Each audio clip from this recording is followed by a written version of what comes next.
Joining us now to discuss the president's handling of the record partial government shutdown, GOP financier Dan Palmer out here in California. Dan, the soundbite from that Coast Guard wife was from out here in California. You can say, look, they're going to get their pay back. It doesn't really matter.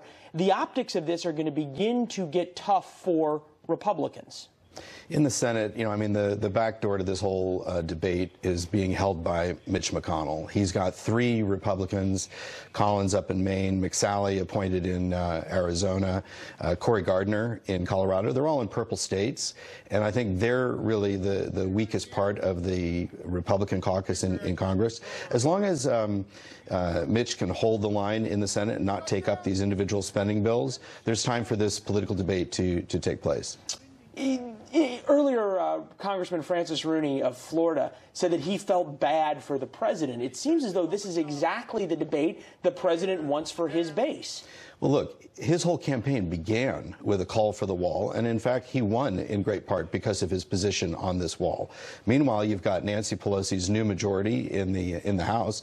They were elected to resist Trump. That's a broader mandate and perhaps affords her more room to negotiate, but at present, she's unwilling, obviously recently elected as the leader. I think that the issue really is going to have to percolate for a little bit further. The factual subtext is harder for the Democrats. They're arguing the wall doesn't work. The wall costs too much. The wall is immoral. Meanwhile, we have police officers being shot and illegal immigrants aiding and abetting the suspects in these things. So, there's the factual subtext isn't helping the Democrats. Yeah, but are Republicans winning the factual subtext argument? They seem to be going more for the emotional argument. No, I'd say the reverse. I think the Democrats are going for the emotional argument.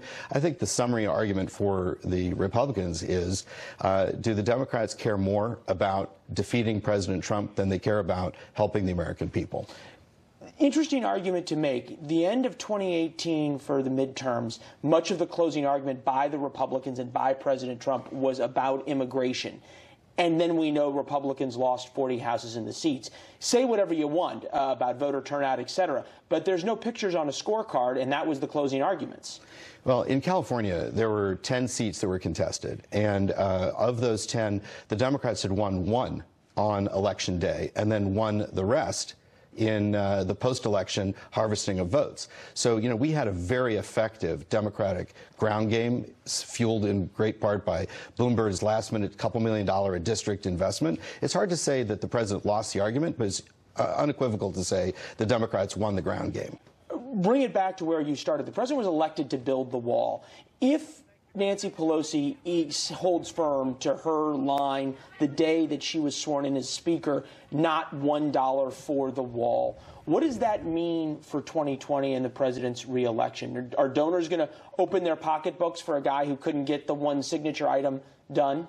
I think he really is faced with a tough choice. He'll probably have to go to declaring a national emergency because he's not going to get what he wants from Nancy Pelosi, at least not now and probably not for a while.